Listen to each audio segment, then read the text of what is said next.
There are 6 questions that I will walk you through that you need to answer right now if you want to make next year your best year ever. See, an amazing year, an amazing life, it doesn't happen by chance. It happens by choice. Because if you had a lot of low points this year, you're not alone. That doesn't mean anything is wrong with you. Because when you tell the truth about what knocked you down, what drained you, what broke your heart, you're not being dramatic. You're being self-aware. And that awareness is the starting point for change. You can't create directions for where you want to go unless you know where you're starting from. This is a year-end ritual that my husband Christopher and I have been doing together for the last 22 years because it's simple and it works. And if you've had a challenging year, you deserve to make the next year your best year ever. Hey, it's your friend Mel, and welcome to the Mel Robbins podcast. I am ecstatic that you're here today. It is such an honor to be together and to spend this time with you, but today in particular, I am fired up that you're here. And if you're a new listener or you're here because somebody shared this with you, I just want to take a moment and personally welcome you to the Mel Robbins podcast family. I cannot tell you how excited I am about today's conversation and the year-end planning exercise that you and I are going to be doing together, because I'm about to teach you how to make next year the best year of your life using 6 powerful questions that you need to ask yourself right now. Now, this is a year-end ritual that my husband Christopher and I have been doing together for the last 22 years. Our 3 adult children now do this with us. It's based on research. It is so simple. It is shockingly powerful. I cannot wait for you to extract the wisdom and clarity that you need in order to make this coming year one of your best years ever. And here's one of the things I want to encourage you to do. Share it with your friends. Share it with your family. Share it with colleagues at work. In fact, you can hit the share button on this episode right now. And when you all get together, you can print out your free workbook. Just go to melrobbins.com/bestyear. And let me tell you about the workbook, okay? I got the workbook right here.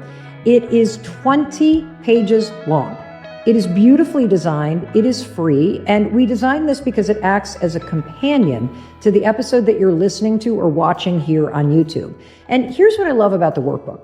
The workbook is going to guide you in digging even deeper into the 6 questions that you're about to hear me ask you and that I'm going to be answering for myself alongside you as we go through this ritual together. And so you might be asking yourself, why do you need to do this? Simple. If you never stop and force yourself to take a look at your life, you miss the chance to take control of your life and make it better. See, an amazing year, an amazing life, it doesn't happen by chance. It happens by choice. And one of the biggest mistakes that I see people make when they sit down to plan the year is that they miss the critical first step of the planning process. And I've done this too, because you're so excited to end the year, right? And to get that fresh slate and the clean start, and particularly a year like this, where it could feel like a dumpster fire. You're like, let's just put this sucker out and move on to the next year. I'm done with 2025 for crying out loud. I just need a clean slate. I need a fresh start. I need to look ahead. I do not want to look back. But if you only look ahead and you don't take a moment to look back at the last 12 months, you miss the single most important part of planning.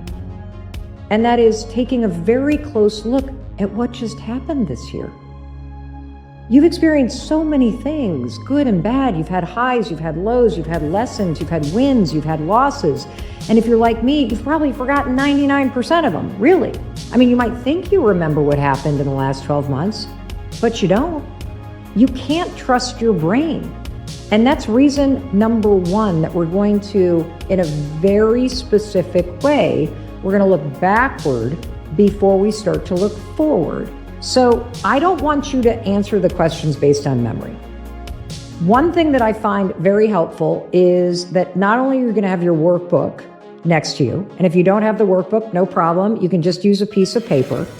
But the second thing I want you to have when you sit down and truly take the time to go through this planning ritual and to ask yourself these 6 questions and to really dig deep and answer them, I want you to have your phone next to you. And what you're going to notice is as you go through your camera roll and you go through each of these first 3 questions, what were the lowest points of your year, what were the highest points of the year, and what are the lessons that you learned and the wisdom that you gained from these last 12 months of your life, what you're going to notice is you had a lot of life these last 12 months.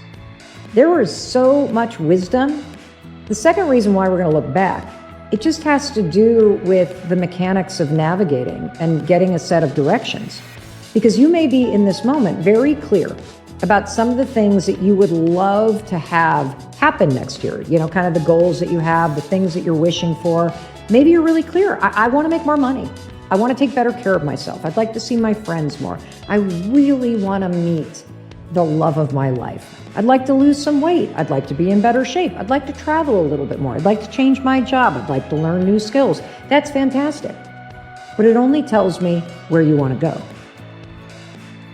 Consider this. You can't create directions for where you want to go unless you know where you're starting from. In fact, it's mathematically impossible to create directions unless you know the starting point and then where you want to go from there. And you also cannot create a plan for where you want to go next year that's going to work until you fully understand exactly where you're starting from right now. In fact, this is my favorite part about planning for next year. My favorite part is looking back at the past 12 months and extracting everything I can from it. Because I don't want you to repeat the same mistakes. I want you to double down on what went well. I want you to pull out the lessons and carry them forward because you're going to use them to make this next year of your life one of the best years of your life ever. And it is one of the secrets to my success because it really helps me get intentional about what I want. And so before I came up here to talk to you and share this exercise with you, I went into Chris's office and I went through his files and I found this folder and it's labeled 2006 goals. And you can see this is a very old folder. I opened it up and I found the original planning that Chris and I did in 2004. Oh my gosh, this is so cute. I wanted to get pregnant. And I wanted to get pregnant and have a little boy. Oh my gosh, that's so awesome. This is before Oakley was born.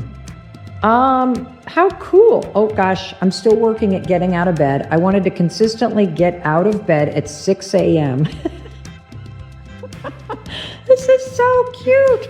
Chris has got stuff on here, a lot about health.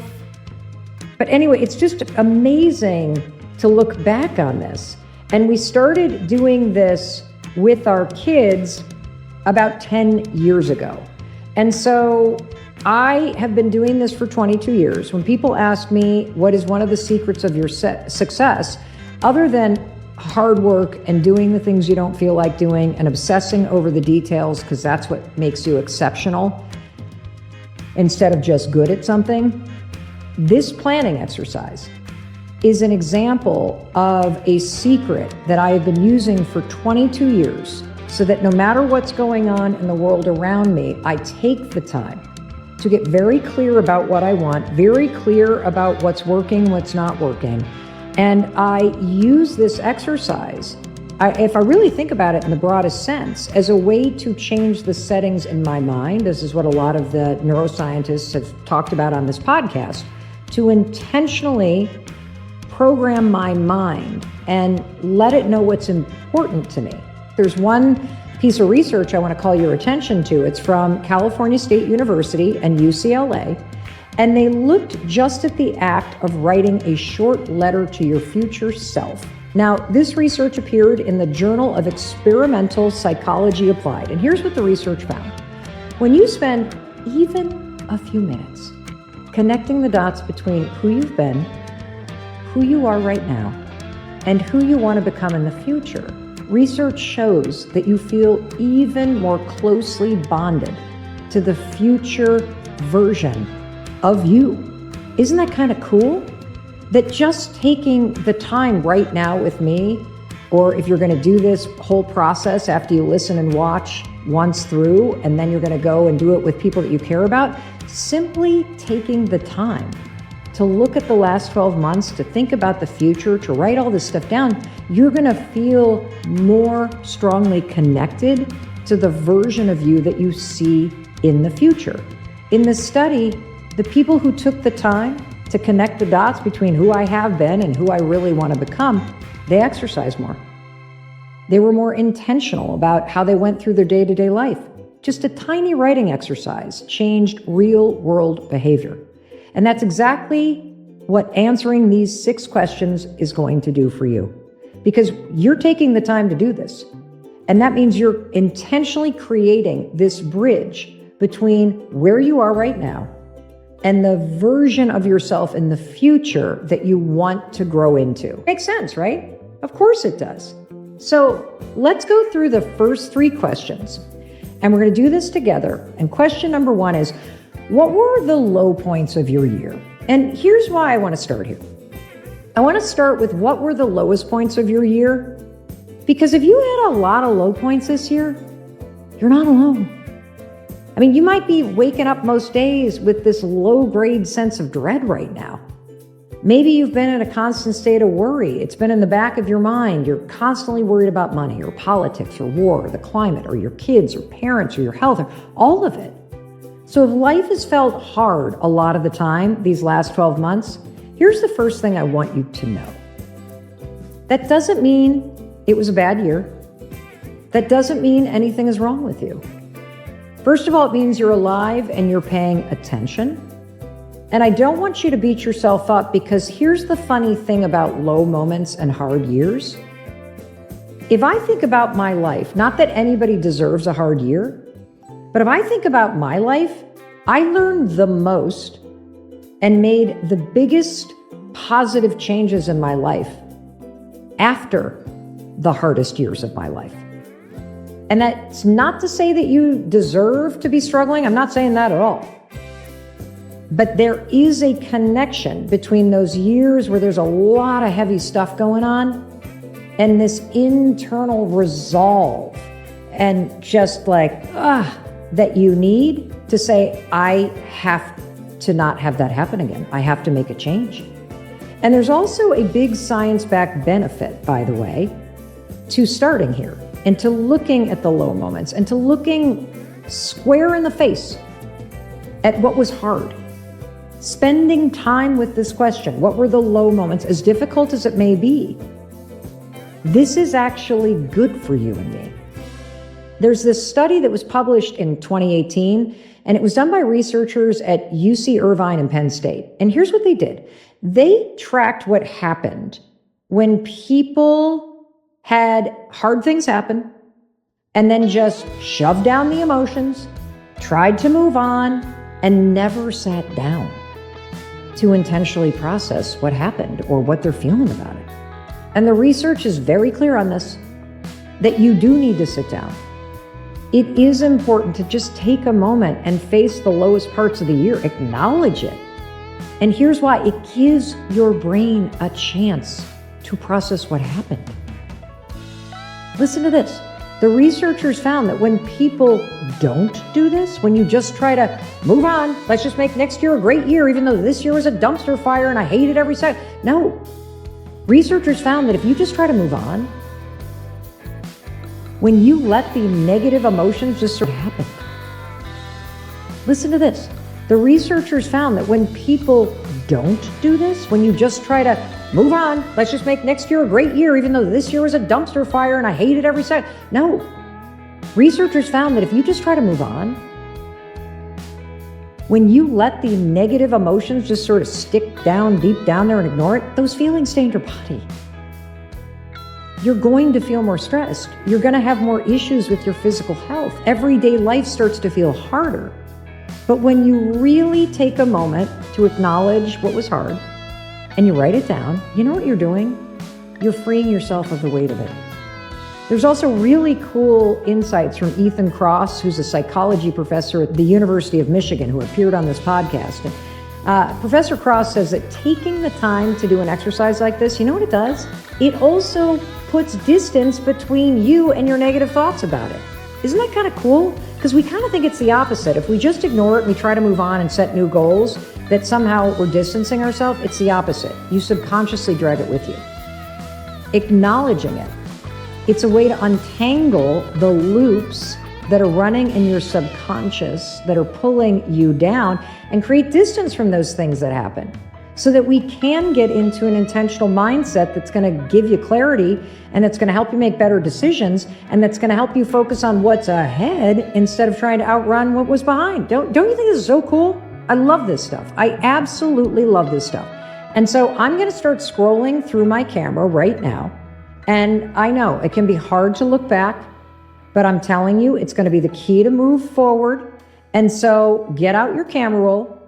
I want you to get out your calendar, and I want you to go all the way back to January 2025.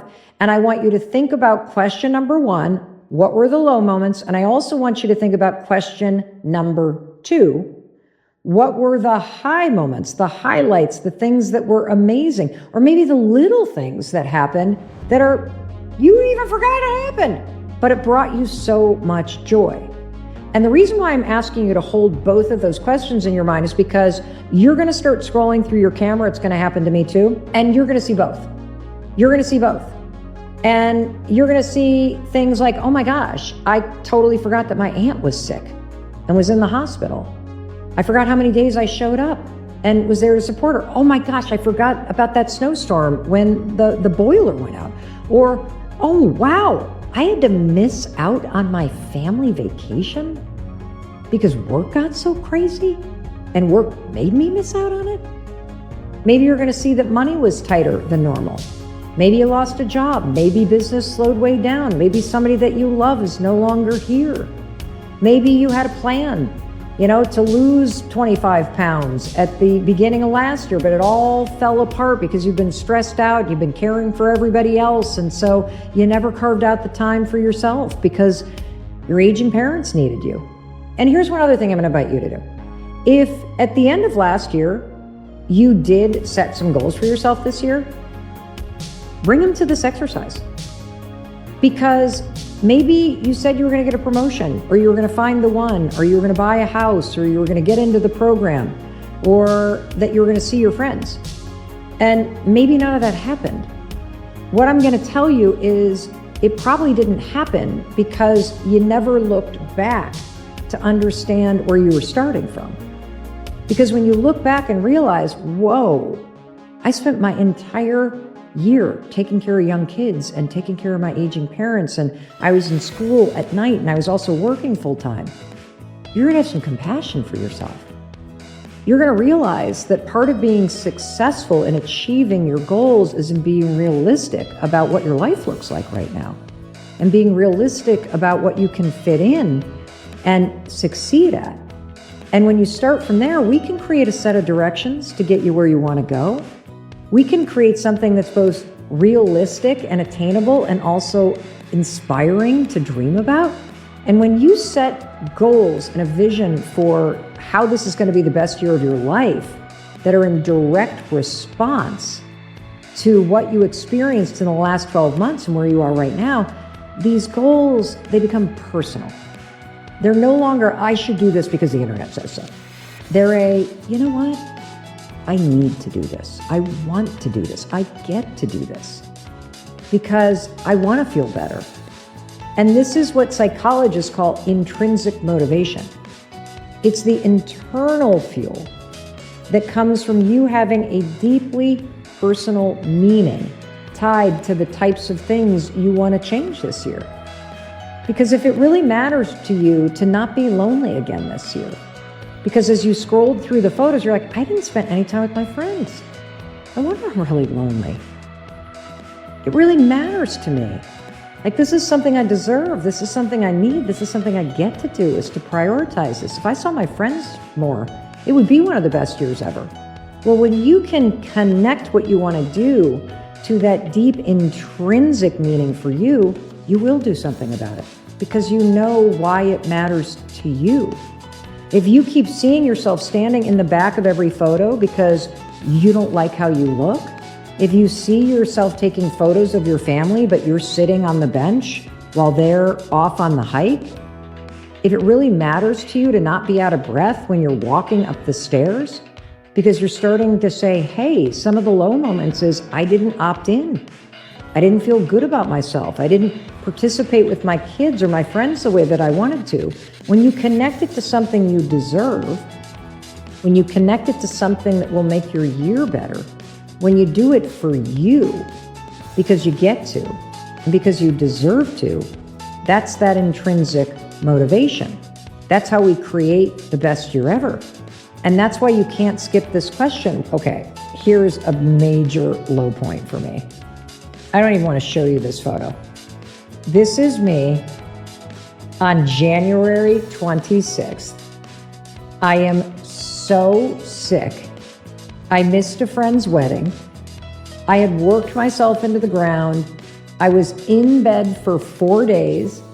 Oh, Mel, you really need to take a break, woman. I mean, wow.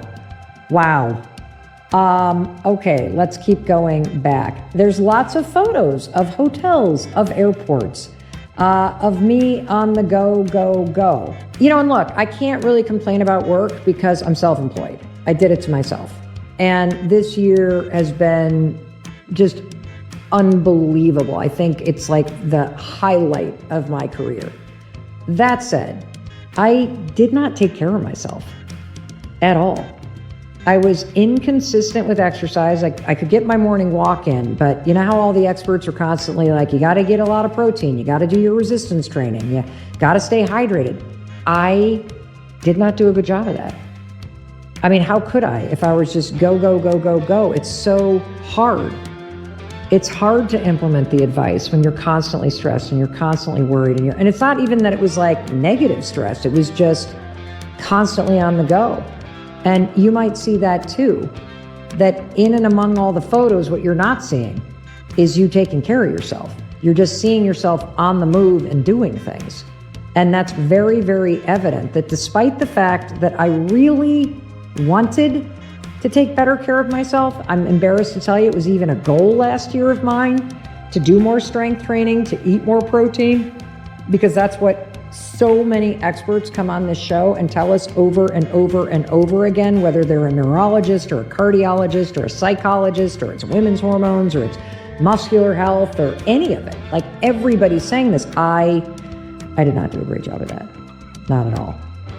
And look, you may not even be jumping on a plane. A lot of people have jobs that require them to travel, whether that means jumping on a plane because you work for a consulting company, or jumping behind the wheel because you're a long-haul truck driver, or working, oh my gosh, for those of you that work shifts in a hospital and you're on that 12-hour rotation. And isn't it true that hospitals don't exactly have the healthiest options for the people that are working there as you're on the go and you can't take a break? Or if you're a teacher, holy cow, when are you going to take a break and take care? You're not. And so whether you're just crazy busy because work has been crazy busy, or your life is just busy, you are running from an email to a Zoom call to a phone call with your mom to trying to wrestle down a doctor's bill, like busy. This year was, I think, unprecedentedly busy for all of us. And so I think one of the big themes for me when I look at the low points, if I have to summarize it, is A, I didn't spend enough time with friends. B, I did, I would say, a C+ job of truly taking care of myself. And that means getting resistance training in. It means getting the proper nutrition, getting the amount of protein that I need every day, and not taking care of myself. It just like spills over into the next day. Because there's a lot of photos in here that I'm not going to show you of me taking a selfie in bed, and I just am clearly exhausted. And that's because I ran myself into the ground and I was sending the selfie to my husband. And I have more photos of my 2 dogs and my cats than I do my family or my friends. That's a problem. Another low point, Oakley left for sophomore year. And I don't know about what anyone else feels, but in terms of the empty nest thing, the first year there's such a buildup that, I don't know, I felt really sad and the house was incredibly quiet, but I also saw it as this amazing opportunity. And then, they come back. They come back for a break. They come back They come back for the summer. There was something about him leaving this fall for the second year that it's like, oh, this is actually the new reality. Oh, he's going to come back less and less. And, I better wake up and not just expect to see the kids because they're coming home. I got to get very intentional about going to them. And that's a really important insight that comes from seeing the low point, that the house was really quiet. I worked too much. I didn't see my friends enough. I took kind of lousy care of myself. And that's the truth. I got to do better this year. I just have to do better. And here's what I want you to understand. You see how I'm not shaming myself? I'm just being like, matter of fact, this is what happened. Matter of fact, okay. Because when you tell the truth about what knocked you down, what drained you, what broke your heart, you're not being dramatic. You're being self-aware. And that awareness is the starting point for change. And that brings me to the second question. If we're going to look at the lows, we're also going to look at the highs. So as you're going through here, I want you to look at the things that were highs for you. And it doesn't necessarily mean the big flashy stuff. I mean, one of the huge highs for me is, even though we didn't get a great family photo of the 5 of us, I'm talking like one that everybody in the family would be like, ooh, I love that. One of my huge highlights of these last 12 months is I spent a ton of time with family. I made an effort to see my parents. They made an effort to come see me. My husband and I made an effort to go to where our kids were and to spend time with them. We did some really amazing family things in terms of camping and experiences that we did together. I made a point to do a trip solo with my daughter Kendall, something we had never done, just the 2 of us. And think about that, she's 25 years old. But because she's my middle daughter, every time I would go on a mother-daughter trip when they were little, I'd always take Sawyer too. And if Sawyer wasn't with us, we always went with another mother-daughter. I'd never done anything with just Kendall. It was incredible. I'm sitting here looking at these photos of us at Round Top. It was one of the highlights of my year. Spending that time with her and making the time to do it. And so that's a highlight. And that's also a lesson. You got to plan this stuff now. This stuff is not going to happen by accident. I want you to go through your calendar and look at some of the highs, because there's so many. We went fly fishing, which is exactly what we did for our honeymoon 28 years ago. I went down and saw my parents for a couple days in Florida. And they did their first sound bowl healing with me. Here's another one. My parents came to visit me in April.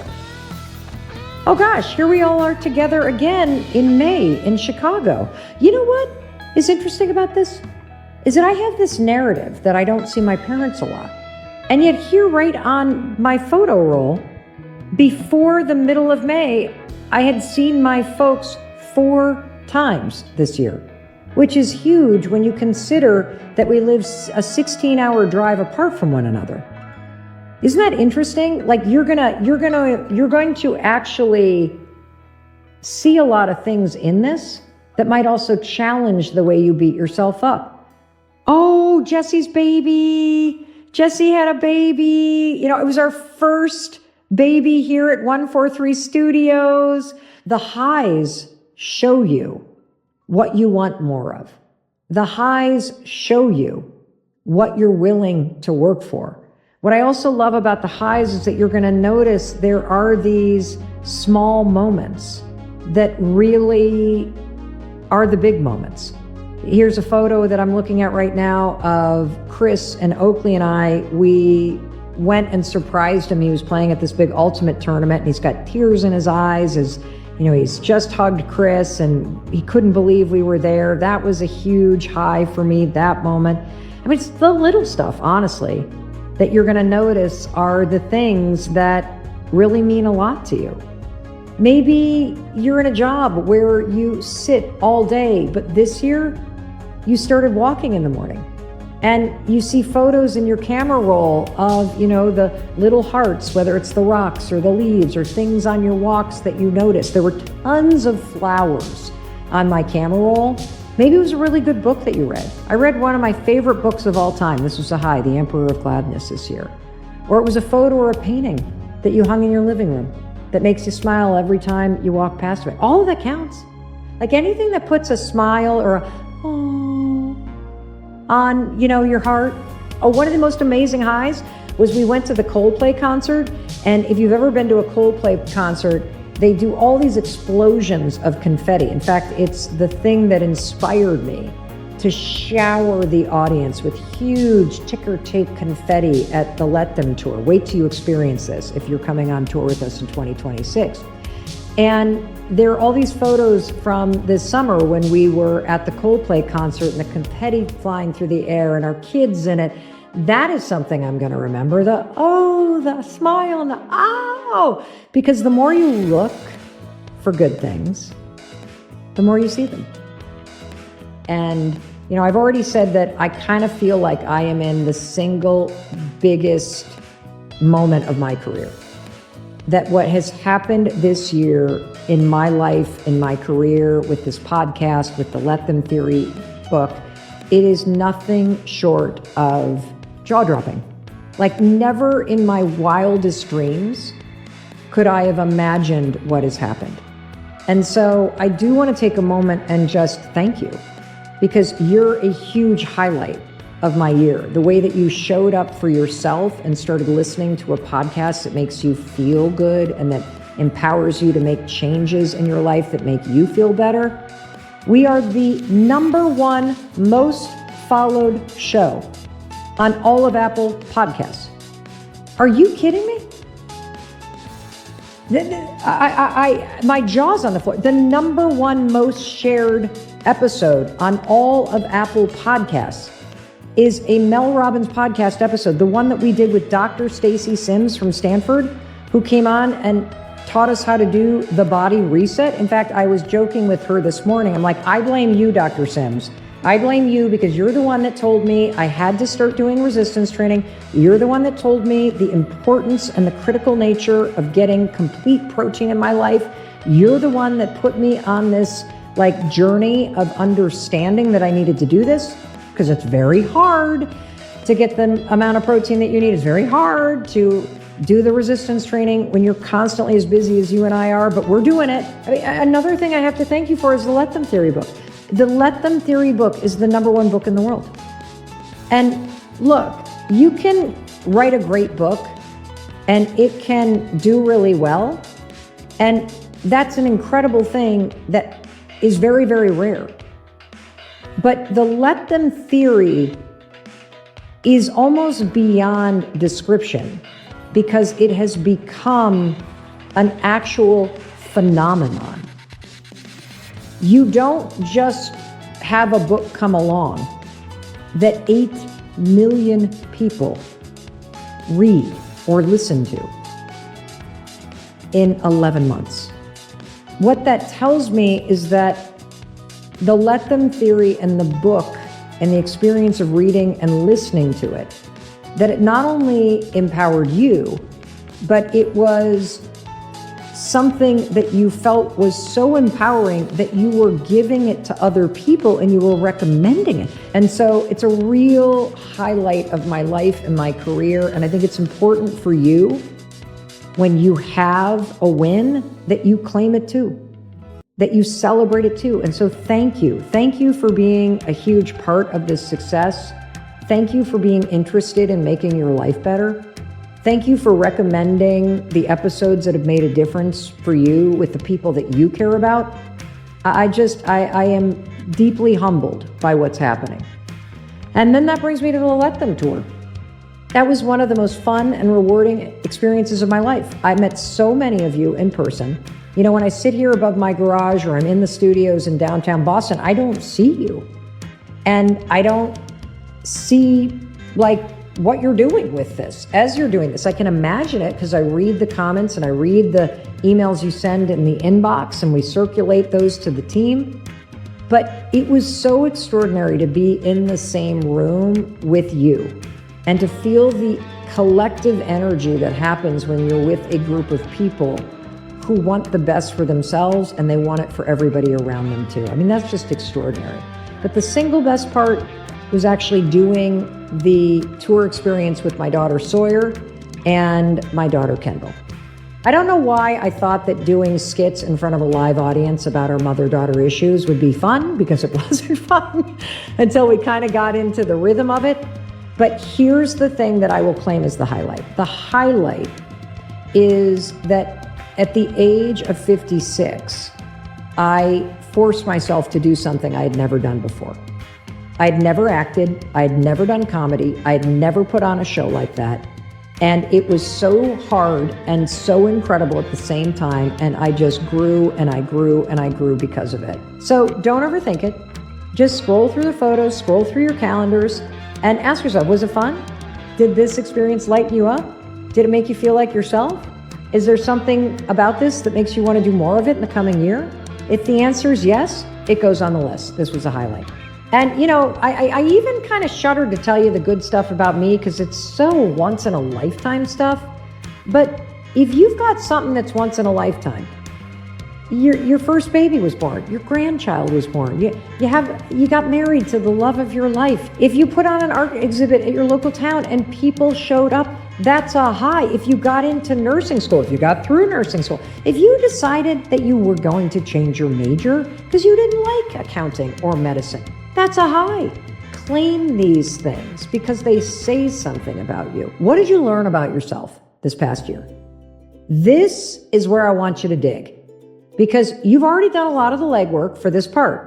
Your answers to the first two questions, and again, when you do this in your workbook, melrobbins.com/bestyear, the answers in the workbook and the way that we structured the workbook to guide you to go a little deeper, holy cow, the answers in there, they're going to help you answer this question number 3. What did you learn this year? If a low point was that you were constantly worried about somebody that you love who's sick, that you're taking care of, and you were so worried about them that that's all that you did and you had no life outside of that. Maybe you learned that this year you can't let yourself get that overwhelmed. You do need to ask for help. You do need to reach back out to those friends who said, is there anything I can do for you? And he's like, no, I got it. You might have found that you're more resilient than you thought. If you see that something was really bad about a friendship or about a work relationship or about your marriage, maybe you're done tolerating a certain type of behavior.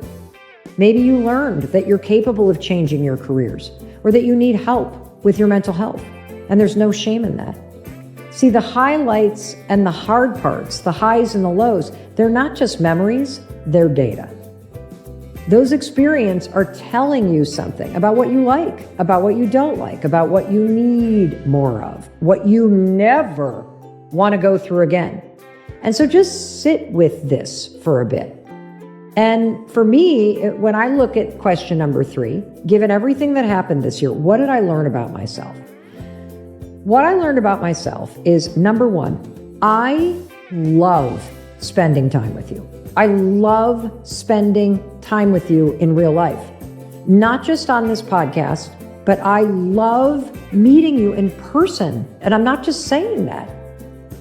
I really do feel that. It brings me so much energy. And so I want to find ways to connect with you more in real life. So that's number 1. That was just such a huge highlight. And it was a big takeaway for me that in-person experiences just give you life. I love that. Second thing. Now, this is something my husband, Chris, would be able to tell you because he is a very organized person. He is a systems person. And he knows that this is a challenge for me. But it is so clear that I am at my best when I have structure, when I have routines, and when I have systems. I'm going to give you an example. There were a bunch of photos in my camera roll of a particular week where I just looked so energized at work. And I went back to my calendar and I was like, what was going on that week at work? And I realized, oh my gosh, I had meal prepped. I know this sounds so dumb, but there's this particular soup. I've talked about it before. It's swamp soup. The recipe comes from Wishbone Kitchen. It's this green mess of a soup with chicken and rice, and I love to make it. But I started making it in September. And I would then bring it down to our studios in Boston, and I would eat this chicken soup all week. So I was getting enough protein, I was getting proper nutrition, and I felt phenomenal. I was in control, I was less impulsive, I was focused, I was energized, I was waking up early enough to go to Pilates or use the hotel gym. I mean, it was a complete contrast to the weeks where we would be taping the podcast episode and I'm like, I don't even know what to eat. I'm tired, I'm sluggish, I'm moody, I'm unfocused. So the bottom line is, I want to feel healthier in my life. And I cannot and do not plan to overhaul it. I need simple, repeatable structures and systems that I can add into my day that give me the proper nutrition, because it's like a domino effect. When I eat healthy, when I'm getting whole foods, when I've prepped my meals, when I'm getting enough protein, I feel great. I sleep better. I wake up earlier. I exercise. For me, it's like that domino that falls and the rest of it's easier. The third lesson for me, it's a huge one. And I know this, but this is why this is so important. The things that you know are important, you need to be reminded of them. Like, I realize that it's obvious advice to say, if you want to see your family more, freaking get out your calendar and schedule more time with your family. But life is so busy and a year goes by in a blur that this slowing down and looking back really sears into your cellular structure. What's important to you? And Ma started the year on a trip celebrating my dad's 80th birthday is because 2 years prior, we had put it in the calendar. The reason why I saw my folks a lot this year is because we made the plan to do it. The reason why I spent a lot of time with my kids one-on-one is because I made the effort and I made the plan. The reason why I saw my friends in Montana is because we scheduled it in.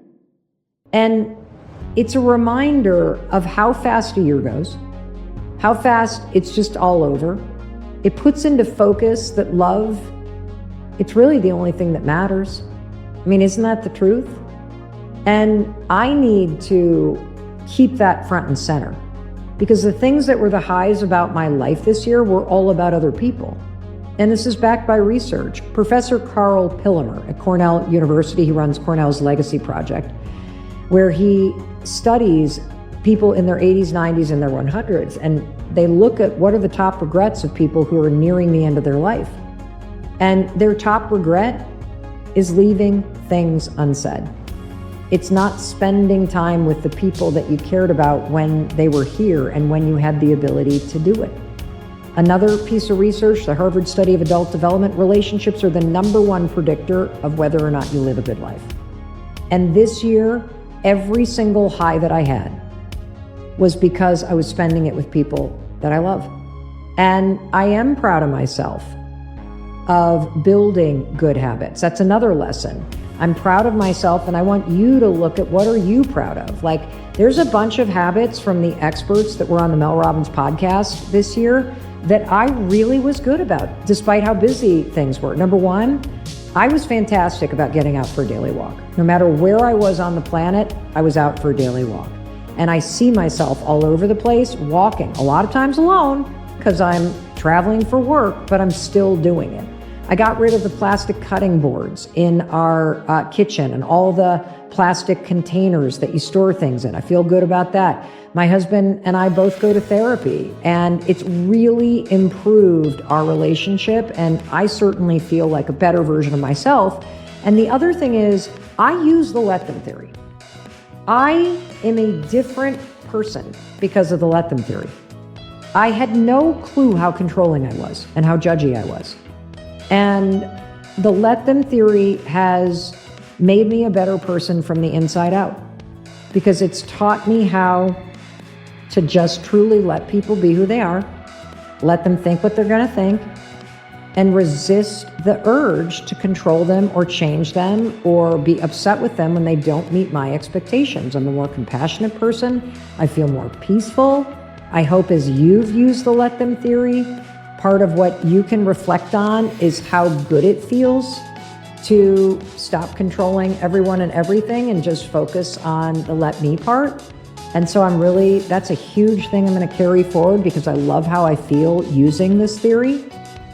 And the best part about this is that if there's aspects of your life that you don't like or that didn't feel very good this year, you have it within you, the ability and the capacity to change it for the better. And that brings us to the next 3 questions. It's called stop, start, continue. These 3 questions, what are you going to stop doing? What are you going to start doing? What are you going to continue doing? They come from a strategy framework that global companies and leadership teams use all the time because it's simple and it works and it's strategic. And now that we've extracted all the lessons and you know the highs and the lows, it is so easy and obvious to answer the question, stop, start, and continue. I love this. The insights that you just uncovered create the clear plan for next year. And so here's your next question. Isn't this exciting? Can you tell I'm now getting really exciting? What will you stop doing in the next year? And here's what I want you to keep in mind. One of the fastest ways to change your life and level up is to identify what you're going to quit. Winners quit all the time because there's a big difference between quitting something out of fear and quitting something because it no longer aligns with your values, it's no longer important, it's no longer working. Winners quit the habits, they quit patterns, they quit expectations, they quit jobs, they quit relationships, they quit projects, they quit obligations, they quit customers, they quit career paths that drain them. They quit all the time because they quit the things that keep them frustrated, exhausted, distracted, so they can actually move forward. You know, one of the biggest things that I can see about the let them theory is it helped me stop controlling other people. It helped me stop trying to change other people. That was liberating. And honestly, it kind of goes against the way the world teaches you to live. I mean, you and I are surrounded by this pressure to do more, add more, push more, as if the only path to a better life is piling more on your plate. But that's not true.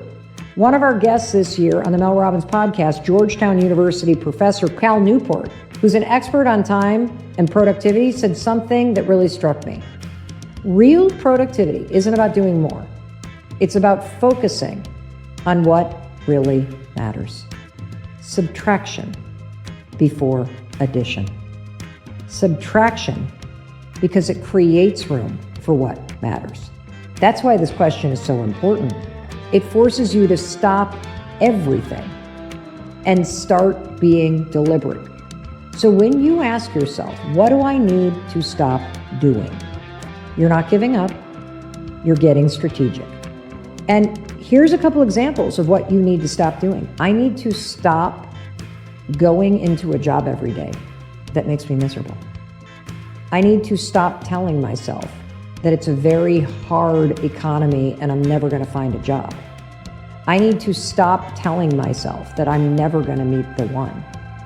I need to stop beating myself up over the shape that I am in, because that's not helping. That's not motivating. I need to stop trying to change my partner because it's creating a lot of resistance in my life. I need to stop telling myself I'm too old, I'm too young, I'm too this, I'm too that. That's what I need to stop doing. I need to stop sitting alone in my house and feeling sorry for myself because it's contributing to the loneliness I feel. I need to stop sitting around and waiting for other people to call me. And I need to take responsibility for the kind of social life, for the connection to my family that I want.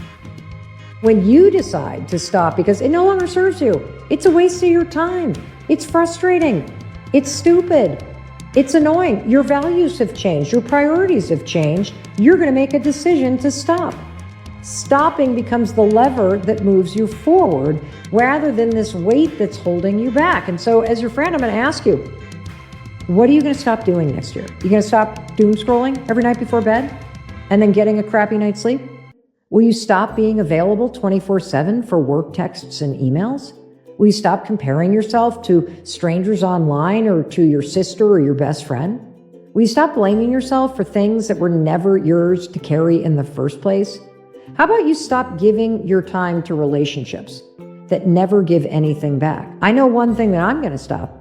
I'm going to stop making excuses around resistance training. I just need to stop making excuses. I'm a person who's very intimidated by walking into a hotel gym. I get overwhelmed very easily. I've used it as a big excuse because I don't know if you're this kind of person, but if I walk into a gym and I don't know what to do, I just get overwhelmed and I then walk on a treadmill or I leave. And one of the reasons why I'm able to be successful at getting a walk-in every day is because I know how to do it. It's not that intimidating.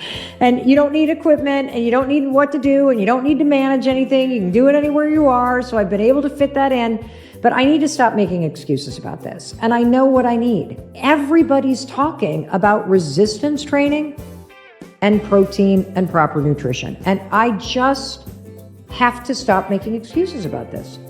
And I need to write this down. This has got to be my number one thing because it's a domino effect. The weeks I get this right, I am a different human being. And I'm so sick of my excuses. And there's probably something in your life that you're just sick of yourself about it. You're sick of the excuses. You're sick of how it feels. I'm going to stop nagging my husband.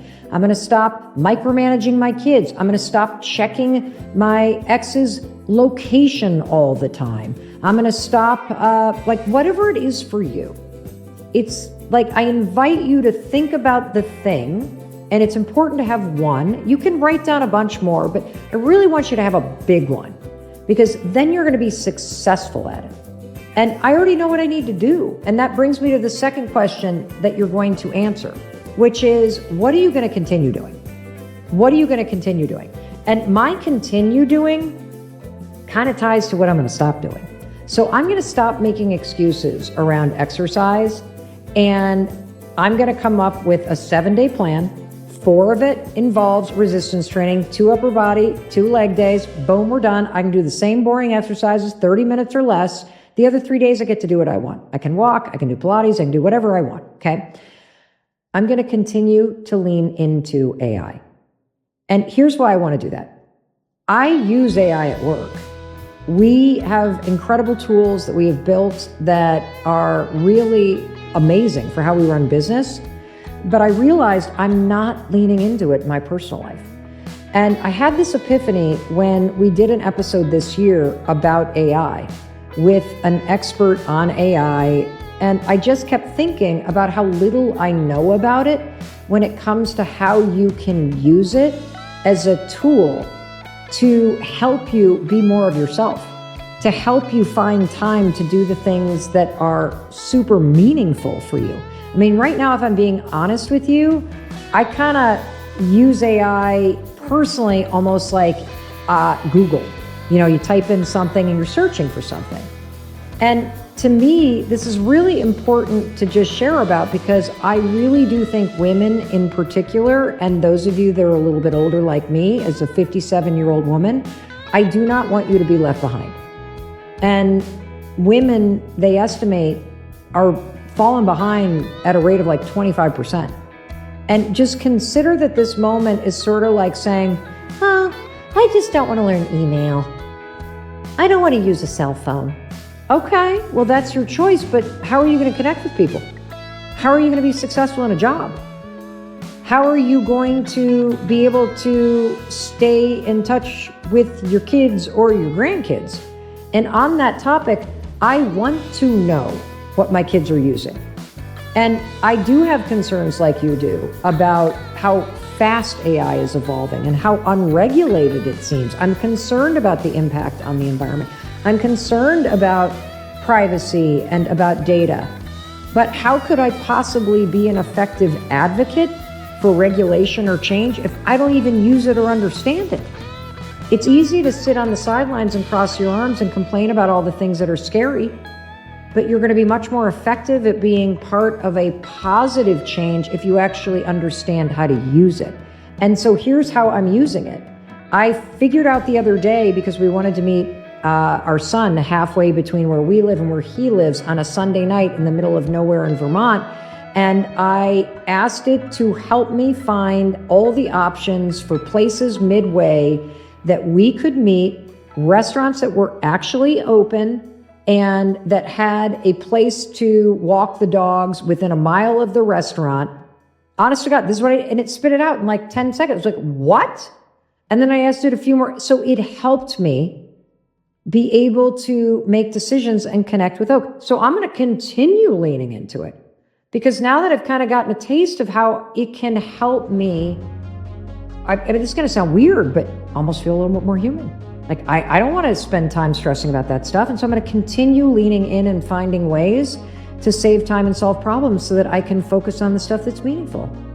And that's it. And so do you see how stopping something doesn't mean a dead end? As I was getting ready for this episode and I was starting to scroll through my photos, I saw that one of the highlights was going to see friends in Montana. So what do? I said to Chris, we got to see those guys again. Please call the golf course and please find if there's some kind of tournament that we could all do. And sure enough, Chris found a tournament for next year in September. And I'm going to, and we sent a text to our friends saying, hey, are you guys available this weekend in September next year? So I'm going to continue being super proactive about finding time for friends, scheduling time with family, finding events to go to, because it makes a difference. I'm also going to continue going to concerts, because two highlights of my life were seeing Coldplay and Noah Khan. I can't stop talking about it, and I got to continue doing that. Okay, you see how this works? And so what are you going to continue doing? Are you going to continue to make time for your family and your friends? Are you going to continue to learn about AI or do skill building?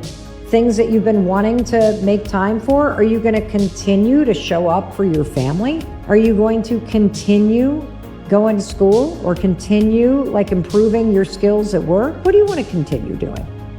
Continue seeing your friends? Do you want to continue the pickleball league? Do you want to continue drinking more water and hydrating and taking great care of yourself? Do you want to continue that evening routine? Do you want to continue the morning walk and listening to this podcast and audiobooks and other things that really help you improve your life and learn? Do you want to continue to surround yourself with the people that lift you up? Do you want to continue to garden and pursue the hobbies that really like make your heart full?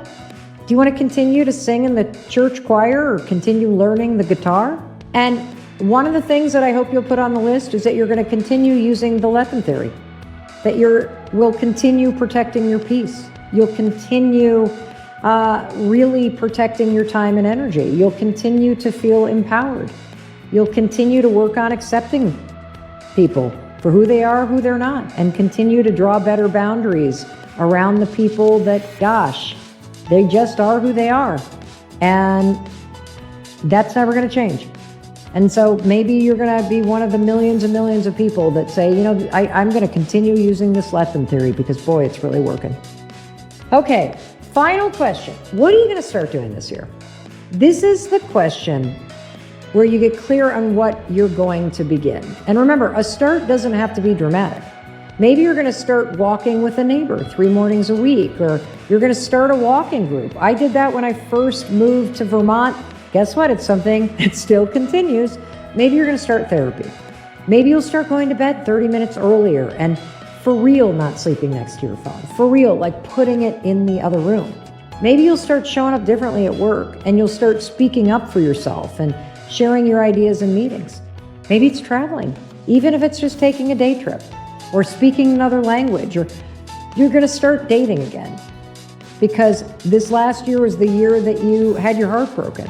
Maybe you'll start writing that book that you keep putting on the back burner. Maybe you're going to play the piano again. You stopped when you had kids, but now that you're an empty nester, now you're going to start again.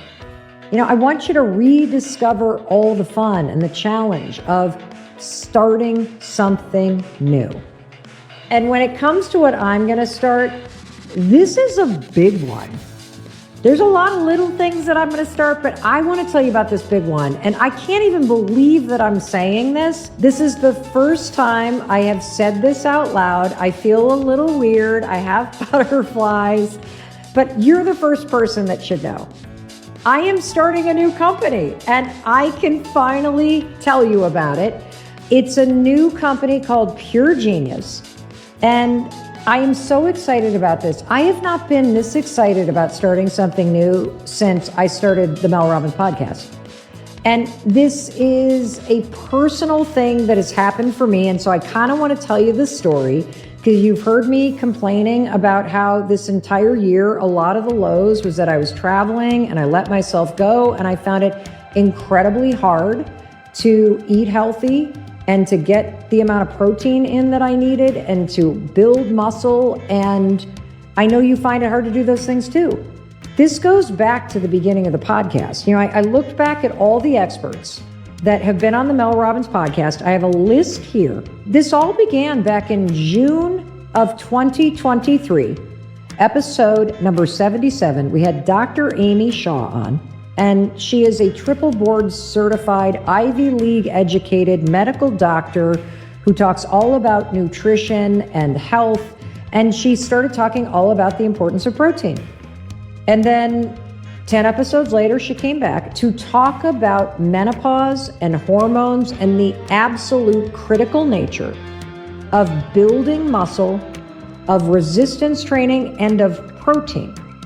And from that conversation on, because I'm in menopause, I have been focused on how can I build more muscle? How can I eat more protein? How can I leverage all this science to manage all the changes? And here's what I found. It is so hard to stay on top of this. It is so hard to get the amount of protein that you need. First, it was Dr. Amy Shaw. Then came Dr. Gabrielle Lyons talking all about muscle-centric health and protein. And then we had Dr. Vonda Wright, Dr. Stacy Sims, which, by the way, Dr. Stacy Sims came on the podcast and she talked all about how essential protein and resistance training is. This is the same Dr. Stacy Sims and the same episode that Apple just named the #1 most shared episode of all podcasts in the world of the entire year. And so when Dr. Stacy Sims came on the podcast and with weights and weightlifting and was like, you got to get more protein. And I know you've heard this too. And here's what I found. It is so hard to get enough protein. I mean, between the egg bites and the chicken and the steak and the vegan protein and the bars and you need to refrigerate this stuff and forget about it when you're traveling. Forget about it. I don't know if you're finding the same thing, but like, oh my gosh. It is so hard. It is hard to get the amount that the medical experts are recommending. And I'm trying. I'm making the shakes. I'm doing the smoothies. I'm getting the bowls. I'm eating the chicken. I'm eating the eggs. I'm eating the fish. I'm eating the beef. I'm putting all the powders in. I'm buying the bars. And I'm telling you, it is still hard to do. I mean, there's only so many egg bites a person can eat. I knew I had a problem. I was having trouble solving it. I didn't know how to get more protein in, so I just started asking around. I asked all my friends that are in the podcast space. I asked my friends that were medical doctors. I started calling some of the doctors that appeared on this podcast. And one of the interesting thing is, even some of the doctors said, there's a real gap in terms of what's available to people. And I'm looking for something that's a high quality, clinical grade protein source that somebody could take in like a shot. And as I started talking about the problem that I had, which is it's really hard to get quality protein in that you can trust to bridge the gap, I bumped into a couple people who had been working on this problem, and they had developed a first of its kind protein shot. And I am so thrilled to tell you that I have joined a company called Pure Genius as a co-founder. And I'm holding in my hand this innovative, revolutionary new form factor of protein. It's so cool. And you want to know what's genius about it?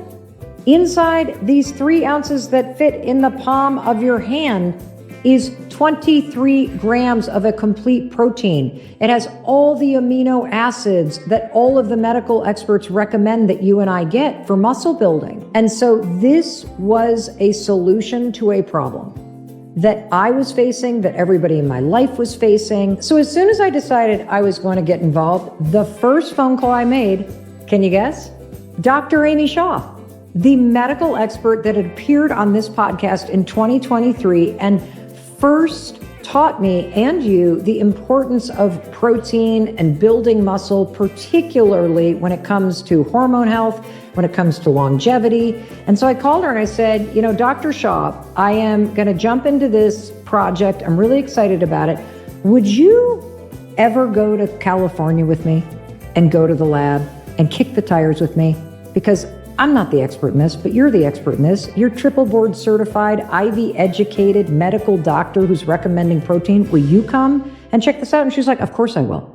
So we hopped on a plane. We went out to the labs in California. We met the scientists. We were involved in the tasting. We looked at the ingredients. We changed things to make it better. We have been behind every single decision related to the rollout of this product. And here's the reason why the name Pure Genius is perfect. Because any tool that's simple, that is trustworthy, that solves a problem, and that's backed by research, and a normal busy person like you and me can fit it into a busy life without really thinking, that's genius. Now, it's not available to buy just yet, but I want you to get on the wait list if you're interested in learning more. And so I'm not selling you anything. I'm just excited to tell you about this because it's everything that I try to be. It's a simple solution, it's smart, and it's easy to fit into a busy life, and it's backed by science and research. Isn't that genius? I sure think it is. So if you want to learn more, just go to puregeniusprotein.com. There's a wait list there. We don't have any to sell you at the moment. It is coming. But that's what I'm starting this year. I'm starting a whole new company. I have incredible co-founders. I am so excited to share with you all the research and everything that I've learned about protein. I'm excited to introduce you to our world-class founding scientific board. But I am honored to be able to share that with you. And as you think about what you want to start, you can either go big, you can go, but you got 12 months. You don't have to start a new company in January. I mean, I'm telling you this and it's December. So I've been working on it in the dark, but I'm not technically starting it until the end of this year. If you want to start a business, write it down. If you want to start getting more protein, write it down. If you want to start a community vegetable garden, write it down. If you want to start prioritizing your health, you want to lose some weight, you want to get in better shape, write it down. If you want to start talking to your kids more, creating a better relationship with them, like maybe there's something that happened that strained your health, you want to lose some weight, you want to get in better shape, write it down. If you want to start talking to your kids more, creating a better relationship with them, like maybe there's something that happened that strained your relationship and this is the year you're going to start to reconcile. Maybe you want to start to bring music back into your life, and that might just mean having playlists that you love that are playing in the background at your house. Maybe this is the year you start to take your house back. You're going to clean out the attic. You're going to clean out the garage. You're going to clean out the back bedroom, and you're going to turn it into the home office or the guest bedroom or, the crafting room that you've always wanted. Speaking of crafting, maybe this is the year you're going to start that hobby that brings you so much joy that you've been thinking about, but you didn't find time for. Maybe this is the year you start saying no. Maybe it's the year you start saying yes. Maybe this is the year you start getting up earlier and you create a beautiful morning routine for yourself. You've been thinking about it, you've been learning about it, but this is the year you start doing it. What matters is that whatever it is that you want to start, that it pulls you toward a version of your life and yourself that feels good. And if that idea scares you a little bit, well, that's a sign that you're really reaching for something that matters. I'll tell you, when I look backwards at why I'm starting Pure Genius, I can see how the dots connect. I can see organically that all of these medical experts that showed up on the podcast and started dropping these kernels of important wisdom, that was opening up in something inside me. But I can also see that as I've had friends, much like how I got inspired to launch the podcast, I noticed friends were starting podcasts and I felt myself like, oh, I think I might want to do something like that. As I've noticed friends of mine starting small businesses, I have a friend that started a granola business, just a local one, selling it locally. I have another friend that started, their own beverage. That was kind of cool to watch. I felt myself being pulled towards it. And these are important things to pay attention to, because what you may write down that you want to start, it may have actually been set in motion years ago. You may have been felt pulled towards it years ago, but you've just been saying, I'm too old. I don't know how to do that. Things like that don't happen for a person like me. I'm not smart enough. It's too late to start. But when you write down, this is the year I'm going to start writing that novel. This is the year I'm going to start writing that business plan for the restaurant I've always wanted to open. This is the year I'm going to start learning how to create a YouTube channel and monetize it. I'm going to start making money online. I'm going to start a real estate business. As you write that down, you are pulling those things that are in your heart and in your mind outside of you, and you're making them real by writing them on the paper. Because as I leaned into the thing I'm starting, I realized I'd been kind of nudged in that direction for quite some time. I guess I just wasn't ready to start just yet. But when you take the time and you write down, this is what I'm going to start doing. You take it from an idea and you turn it into a reality. That's the first step. Like, you have no idea what you're capable of. You have no idea what's possible in your life. But one thing is for sure, you will never figure that out if you don't find the courage to write down what you're going to start doing this year. You now have laid the groundwork for the best year ever, because you are clear about who you are are clear about what matters to you, you are courageous about the things that you hold in your heart that are possible for you, and you have written them down, and that right there is how you create the best year ever. And I promise you, there is something about this exercise, you're going to want to do it again and again and again. It's that cool. It's that powerful. I'm so excited that you're here. I'm so excited that you have your workbook. Again, you can get that at melrobbins.com/bestyear. I want to thank you for sharing this with people in your life, because when they're energized, I'm so energized about this new thing I'm doing. And that's why I want you to swing for the fences when you do start.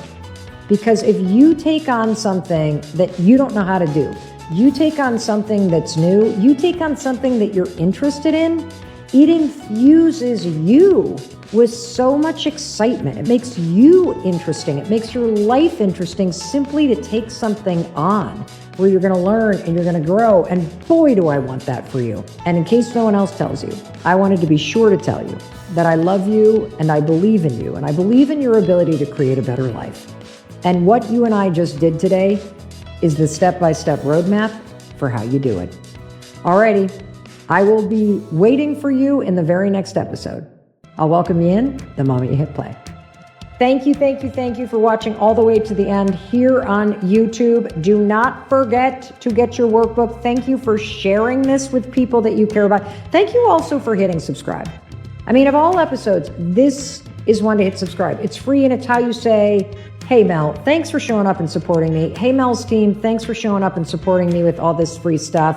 Yeah, I'm going to hit subscribe because I like supporting people who support me. And that's all that we're trying to do here. So thanks for watching all the way to the end. And now you're like, okay, well, what should I watch next? I think you're going to love this one. And I'll welcome you in the moment you hit play.